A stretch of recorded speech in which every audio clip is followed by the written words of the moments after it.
যারা আমাদের নারীদেরকে অসম্মান করে কথা বলেছে, আপনাদের এই মূল্যবান ভোটটি তাদেরকে প্রদান করে আপনাদের ভোটটি নষ্ট করবেন না। আমি সকাল থেকেই বিভিন্ন এলাকায় প্রচারণার কার্যক্রম করেছি। আজকের প্রচারণার শেষ দিন। আজকে আমার ওই পল্লবী রূপনগরের সাধারণ মানুষ রয়েছে, আমার যারা নেতৃবৃন্দ রয়েছে, সকলকে নিয়েই আজকে শেষ দিনে গণমিছিলে অংশগ্রহণ করছি। এবং আমরা দীর্ঘ এই কয়দিন সাধারণ মানুষের যে স্বতঃস্ফূর্ত ভালোবাসা সহযোগিতা পেয়েছি, আমি এবং আমার দল বাংলাদেশ জাতীয়তাবাদী দল বিএনপি আমরা শতভাগ আশাবাদী। এবং আমার সাথে যারা সাধারণ মিছিলে যারা অংশগ্রহণ করছে সাধারণ ভোটাররা, তাদের কাছ থেকে আমি যে ভালোবাসা পেয়েছি, আমি শতভাগ আশাবাদী আগামী 12ই ফেব্রুয়ারি ত্রয়োদশ জাতীয় সংসদ নির্বাচনে ঢাকা 16 আসন থেকে বিপুল ভোটে আমার এলাকার সাধারণ মানুষ ভোট দিয়ে আমাকে জয়যুক্ত করবে ইনশাআল্লাহ।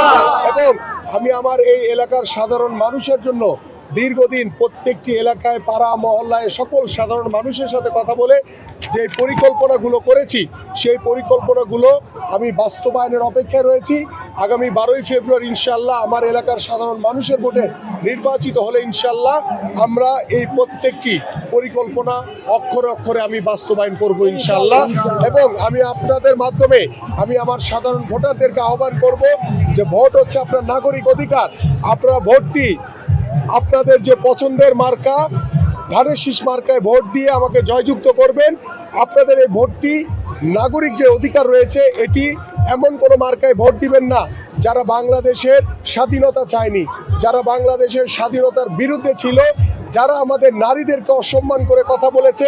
আপনাদের এই মূল্যবান ভোটটি তাদেরকে প্রদান করে আপনাদের ভোটটি নষ্ট করবেন না।